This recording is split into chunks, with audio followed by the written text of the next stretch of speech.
السلام علیکم ورحمۃ اللہ وبرکاتہ۔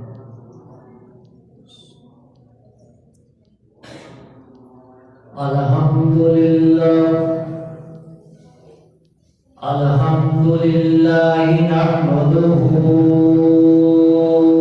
ونستعینہ ونستغفرہ ونؤمن به ونتوکل علیہ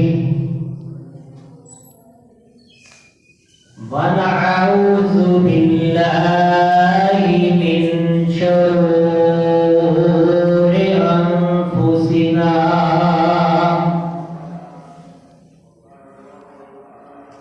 ومن سیئات اعمالنا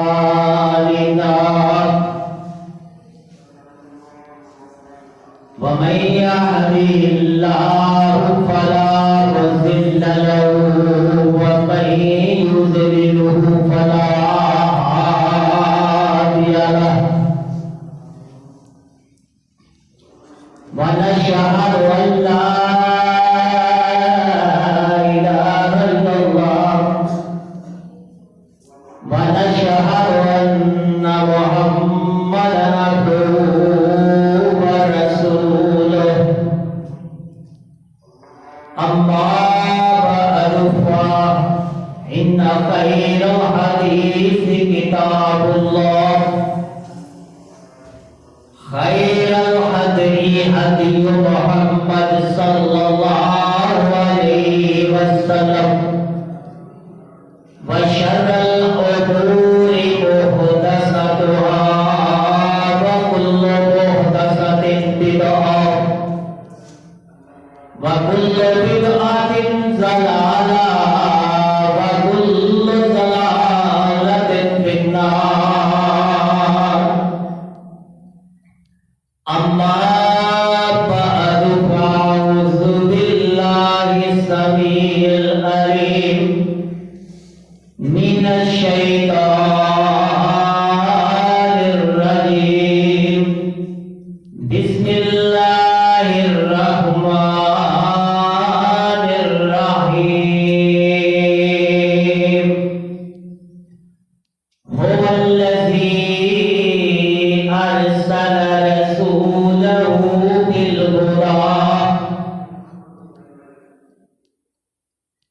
أرسل رسوله بالهدى ودين الحق ليظهره على الدين كله وكفى بالله شهيدا۔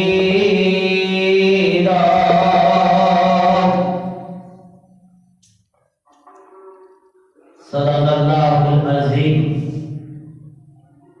تمام قسم کی تعریفیں اللہ رب العزت کے لیے جو ارض و سما اور ساری کائنات کا خالق و مالک ہے۔ لاکھوں کروڑوں درود و سلام اس ہستی اقدس و مقدسہ پر جن کا اسم گرامی محمد رسول اللہ صلی اللہ علیہ وآلہ وسلم ہے، جن کے ذریعے اللہ رب العزت نے ساری کائنات کے انسانوں کی ہدایت اور رہنمائی کا انتظام فرمایا۔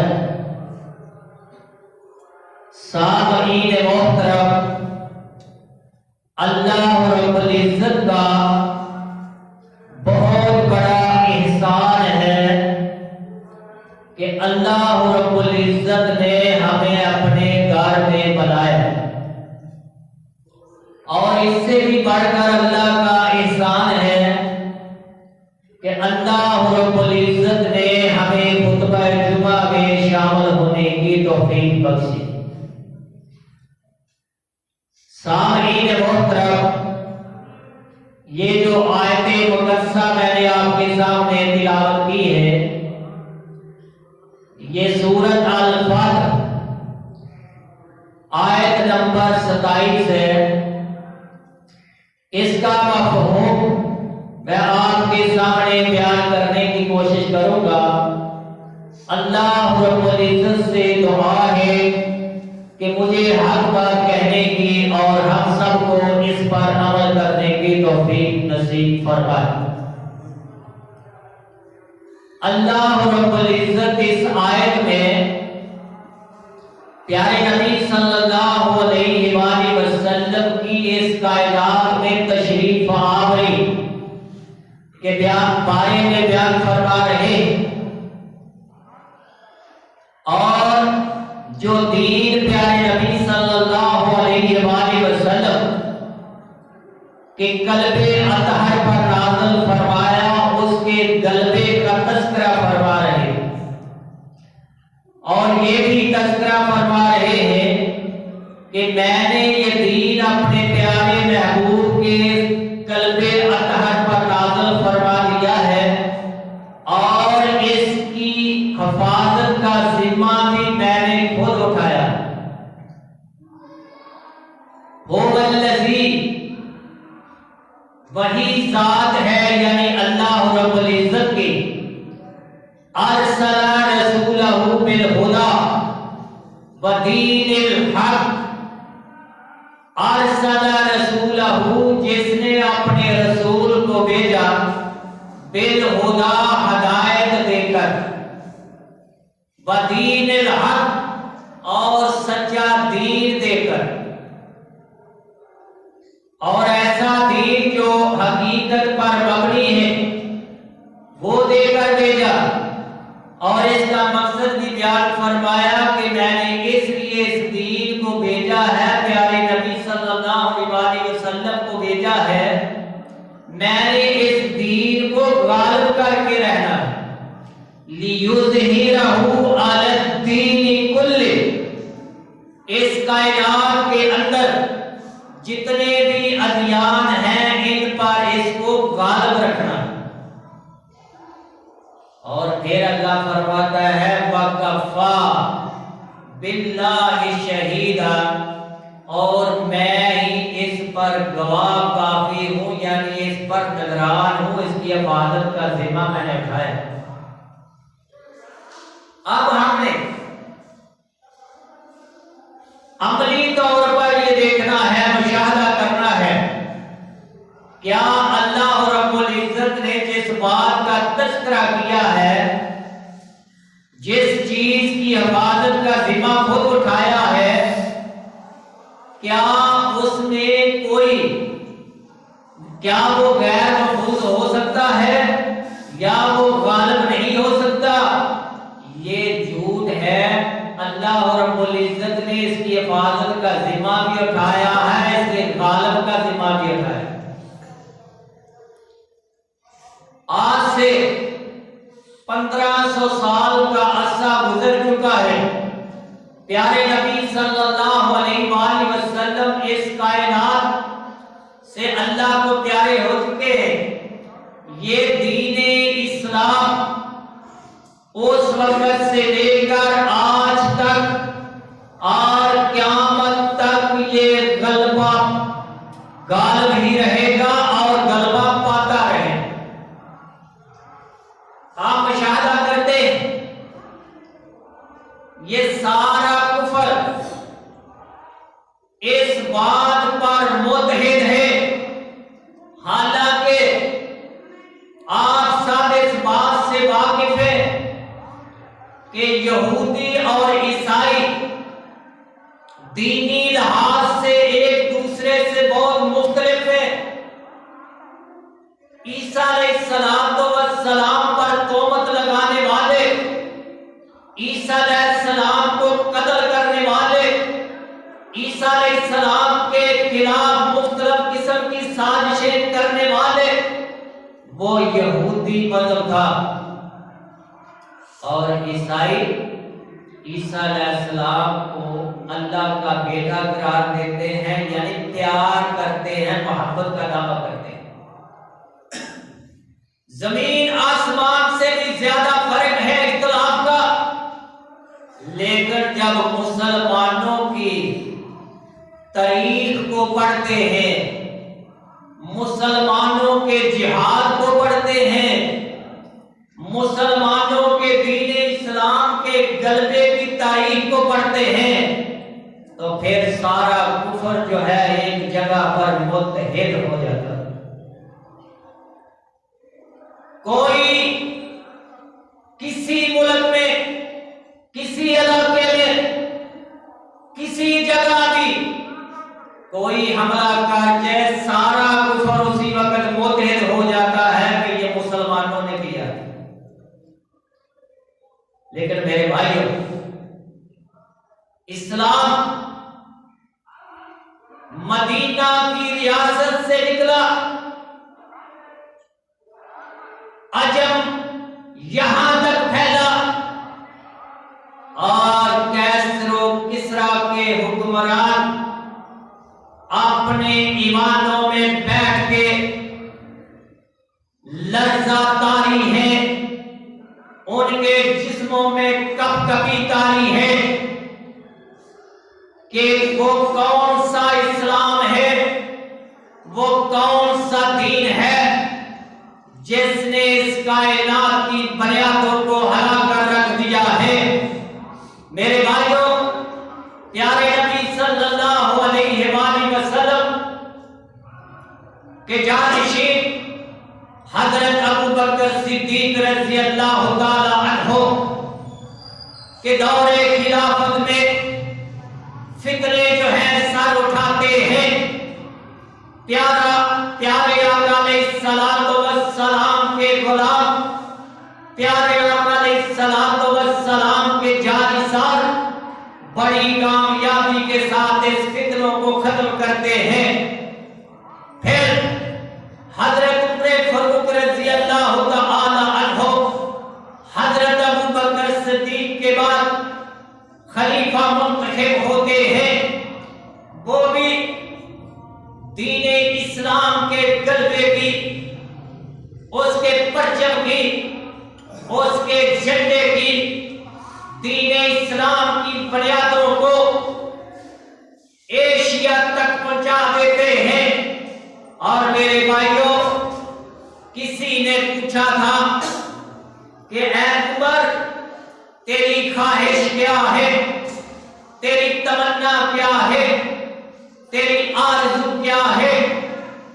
جہالت کے دور میں نے آپ سے پوچھا تھا کہ اے عمر، تیری خواہش کیا ہے، تو نے کہا تھا کہ میرے پاس 100 اونٹوں کا ریوڑ ہو جائے اور میں ان سے مختلف قسم کے فائدے حاصل کروں، ان کا دودھ پیوں، ان پر سواری کروں اور بھی ان سے مختلف قسم کے فائدے حاصل کروں۔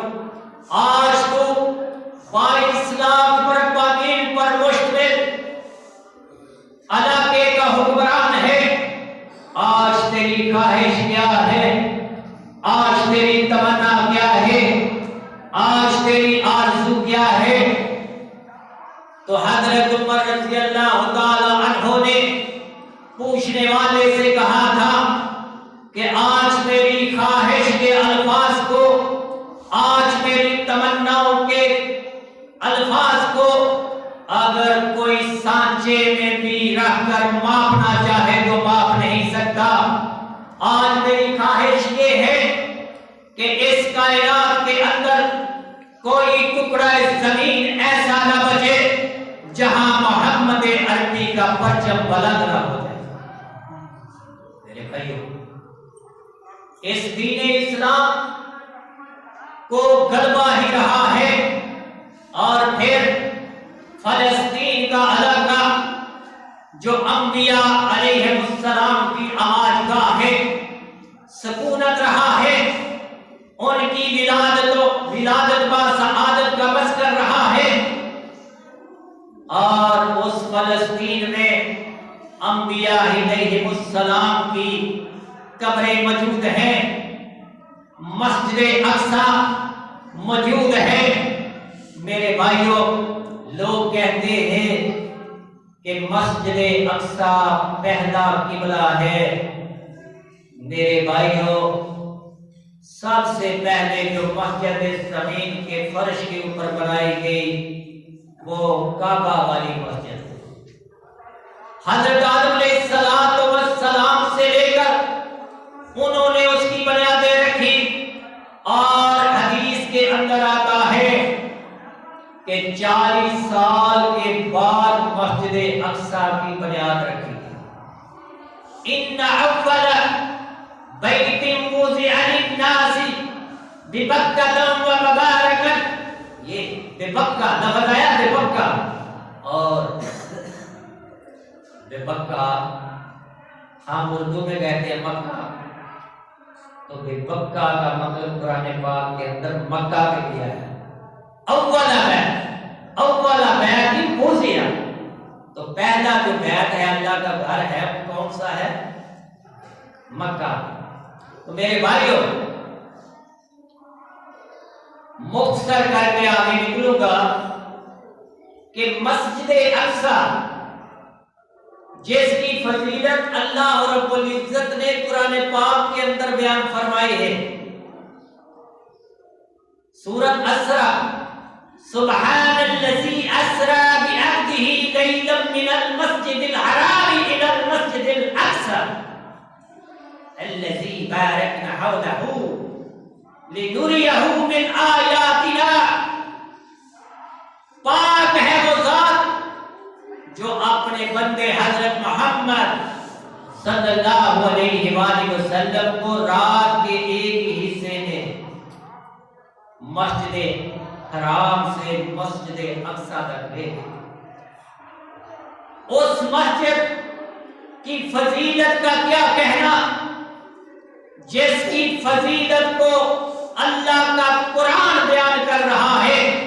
میرے بھائیوں، آج ہم فضائل بیان کرتے ہیں، مناقب بیان کرتے ہیں، مدارج بیان کرتے ہیں، مراتب بیان کرتے ہیں، اپنے پاس سے کرتے ہیں، لیکن میرے بھائیوں اس کی کوئی حیثیت نہیں ہے۔ وہ مدارج، وہ مراتب، وہ فضائل، وہ مناقب جو اللہ کا قرآن بیان کر رہا ہے، جو پیارے نبی کی حدیث بیان کر رہی ہے، اس جیسا کوئی فضیلت، اس کی فضیلت ہو سکتی نہیں۔ اور پھر میرے بھائیو، آج مسلمانوں کی حالت کو دیکھا جاتا ہے، اسلام تیزی سے پھیل رہا ہے، اسلام کا غلبہ ہے، لیکن ہمارے اندر اتحاد نہیں ہے۔ یہ پیارے نبی صلی اللہ علیہ وسلم نے فرمایا تھا، اے میرے صحابہ، اے میرے جانثاروں، اے میرے وفادار ساتھیوں، کوئی قوم اس وقت تک ترقی کی منازل کو نہیں چھو سکتی جب تک اس میں اتحاد نہ ہو۔ وہ قومیں ترقی کی منازل کو عبور کر لیتی ہیں، ترقی کی منازل کو چھو لیتی ہیں، جو آپس میں متحد رہتی ہیں۔ جب آپ متحد رہیں گے، آپ غالب رہیں گے۔ جب آپ میں نا اتفاقی آ جائے گی تو آپ کے پاؤں جو ہیں وہ ڈگمگاہٹ کا شکار ہوتے ہیں۔ میرے بھائیوں، یہی وجہ ہے کہ خلفائے راشدین کے دور میں مسلمانوں کے اندر اتحاد اور اتفاق کی فضا بھرپور تھی، لیکن بعد میں آنے والے کچھ اپنے پاؤں میں ڈگمگاہٹ کا شکار ہوئے تو کفر ایک دفعہ پھر اٹھا۔ اسی طرح مسلمانوں کا غلبہ بھی رہا اور ڈگمگاہٹ بھی آتی رہی۔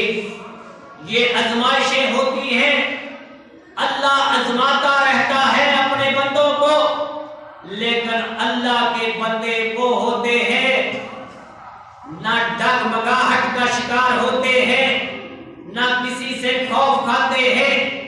نہ کسی سے لرزتے ہیں۔ میرے بھائیوں، کبھی ہم 313 تھے، غزوہ بدر میں 313 تھے، وہ 313 بھی بچے ملا کے، نوجوان ملا کے، بوڑھے ملا کے وہ 313، وہ 313 نہ خوف کھاتے تھے، نہ لرزتے تھے، نہ کپ کپاتے تھے۔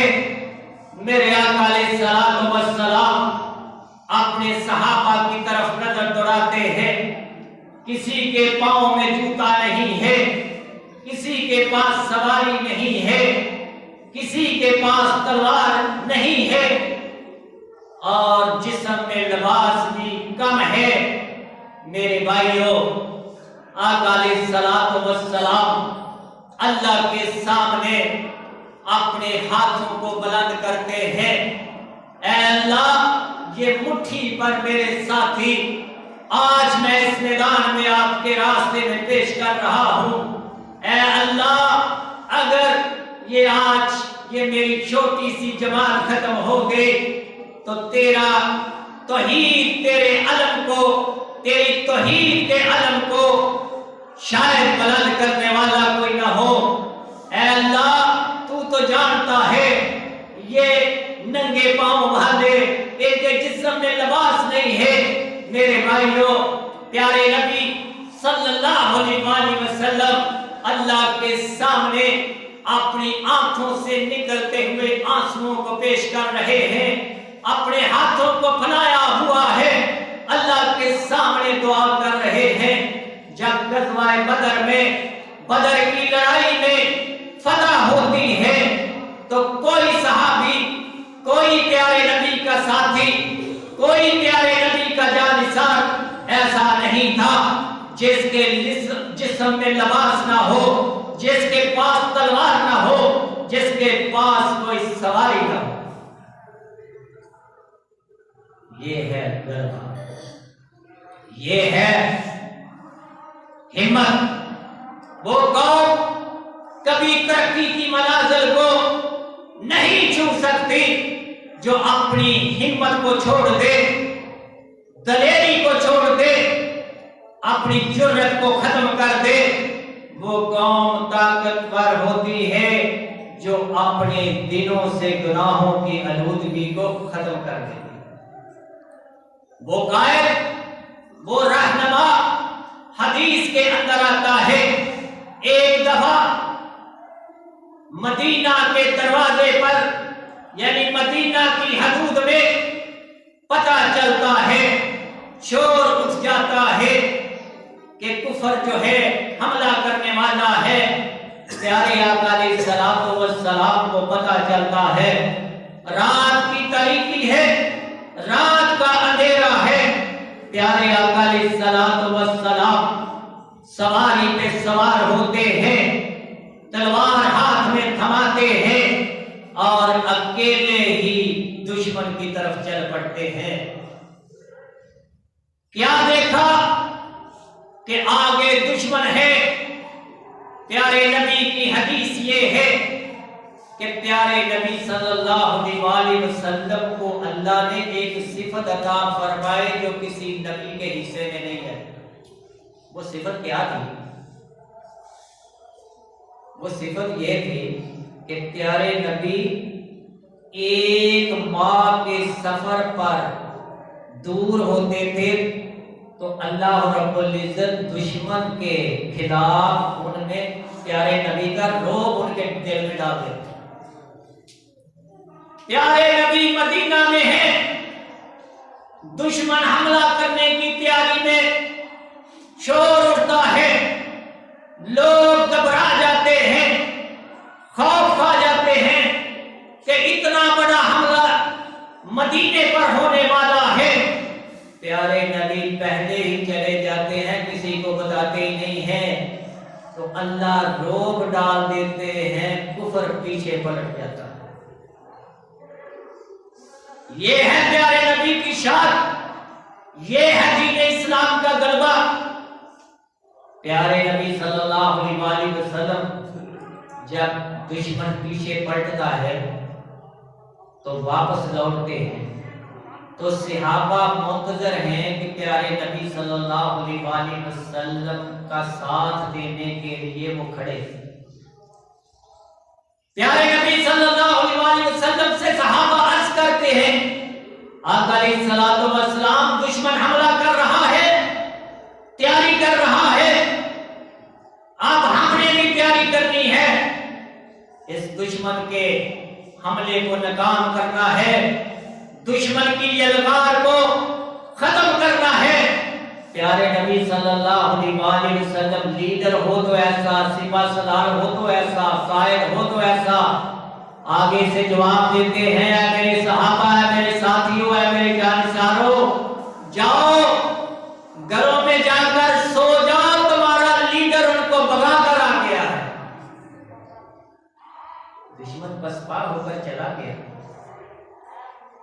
میرے بھائی, دین اسلام کا یہ غلبہ فلسطین کے محلوں تک پہنچا. آج اسرائیل یہودی کوئی آئے کیسے؟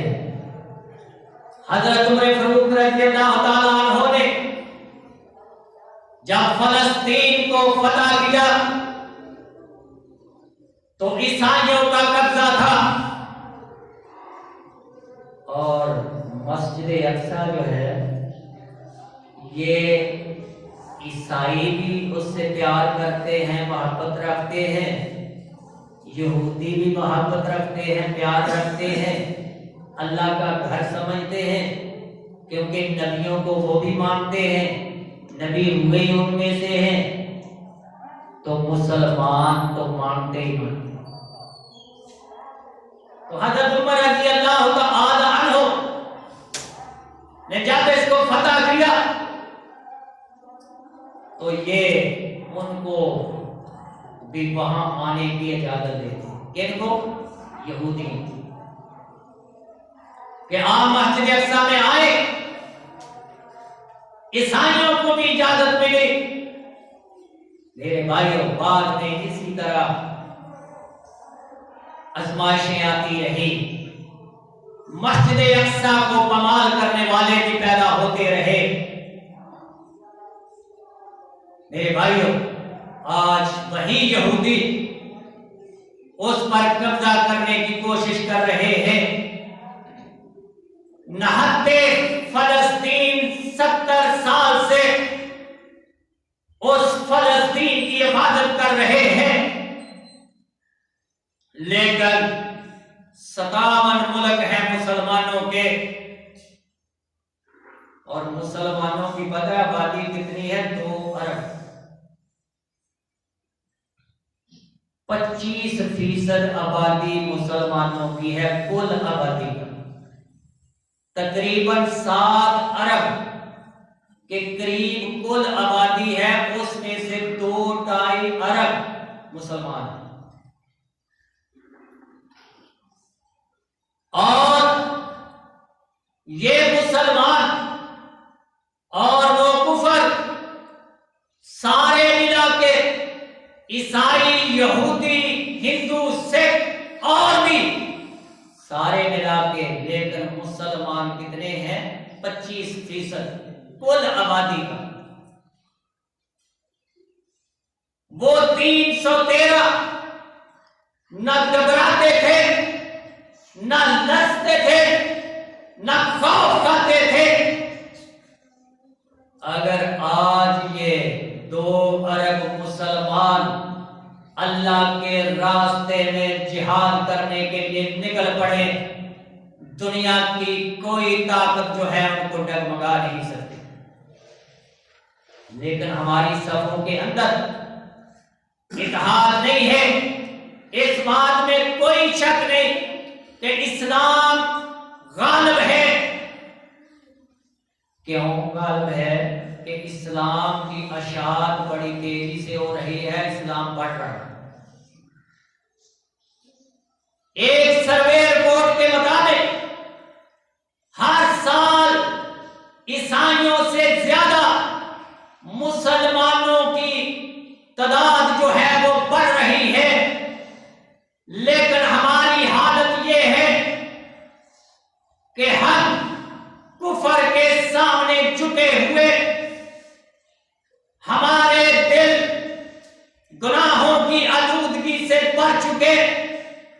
جس قوم میں گناہ آ جائے، جن کے دل گناہوں سے بھر جائے، ان کے اندر دلیری ختم ہو جاتی ہے، شجاعت ختم ہو جاتی ہے۔ پیارے نبی کی حدیث ہے۔ آج ہمارے اندر سے اتحاد ختم ہو چکا ہے، اتفاق ختم ہو چکا ہے۔ اسلام کیا کہتا ہے کہ مسلمان ایک جسم کی طرح ہے۔ جس طرح جسم کے ایک حصے کو کوئی تکلیف پہنچتی ہے تو سارا جسم جو ہے وہ لرز جاتا ہے، تکلیف میں مبتلا ہو جاتا ہے، اور مسلمان ایک جسم واحد کی طرح ہے۔ اگر مسلمان امریکہ کے کونے میں اس کو تکلیف ہو تو دوسرا مسلمان اس کی تکلیف کو محسوس کرے۔ اخوت اس کو کہتے ہیں۔ چبھے کانٹا جو کابل میں دنیا کا ہر مسلمان جو ہے بے تاب ہو جائے۔ میرے بھائیو، انما المؤمنون اخوہ، تمام مومن جو ہیں آپس میں بھائی بھائی ہیں۔ میرے بھائیو، مسجد اقصی پیارے نبی صلی اللہ علیہ وسلم نے ایسے نہیں بتایا تھا۔ پیارے نبی صلی اللہ علیہ وسلم نے فرمایا تھا، اے میرے صحابہ، مسجدیں بہت زیادہ ہیں، ثواب بھی ان کو ملتا ہے جو ان کی زیارت کرتے ہیں، جو ان میں جا کر نماز پڑھتے ہیں، نفل پڑھتے ہیں۔ لیکن ایک مسئلہ یاد رکھ لو، اس کائنات کے اندر، اس ٹکڑا زمین کے اندر 3 مسجدیں ایسی ہیں، اگر آپ نے سفر کرنا ہے ثواب کی نیت سے، دور دراز کا سفر سب سے زیادہ ثواب سمجھ کر سفر کرنا ہے تو ان 3 مسجدوں کے علاوہ سفر نہ کرنا۔ وہ کون سی مسجد ہے؟ ایک مسجد مسجد حرام، اور ایک مسجد نبوی، اور تیسری مسجد کیا ہے؟ مسجد اقصی۔ آج ہم نے، میں حکمرانوں اور تمام دنیا کے مسلمان ممالک سے اللہ کے سامنے اللہ کو گواہ بنا کے یہ کہنا چاہوں گا اور دعا کروں گا کہ آپ کو اللہ ہدایت عطا فرمائے کہ آپ مسلمان جہاں جہاں بھی مسلمانوں پر ظلم ہو رہے ہیں، یہ فلسطین کا علاقہ اور وہاں اسرائیل بمباری کر رہا ہے، آزادانہ بم پھینک رہا ہے، بچے، بوڑھے، جوان، عورتیں۔ پیارے نبی صلی اللہ علیہ وسلم کی حدیث مبارکہ ہے، اے میرے صحابہ، اے میرے ساتھیوں، اے میرے جانساروں، اگر کسی کی بستی پر حملہ کرنا ہو تو وہاں بچوں پر حملہ نہیں کرنا، عورتوں پر حملہ نہیں کرنا، بوڑھوں پر حملہ نہیں کرنا، جانوروں کو بچانا ہے، فصلوں کو بچانا ہے۔ آج میرے بھائیوں، ہر طرح سے آزاد ہو کر فلسطین کے معصوم بچوں پر، عورتوں پر، بوڑھوں پر، میرے بھائیوں، ہر چیز کو ختم کیا جا رہا ہے، لیکن ہم مسلمان خاموش۔ لیکن میرے بھائیوں، پیارے نبی صلی اللہ علیہ وسلم نے فرمایا، وقت ہو چکا ہے، آخری حدیث ہے، پیارے نبی صلی اللہ علیہ وسلم نے، مسلم شریف کے اندر حدیث ہے، من راع منکرا فلیغیرہ بیدہ فإن لم یستطع فبلسانہ فإن لم یستطع فبقلبہ ذلک اضعف الایمان۔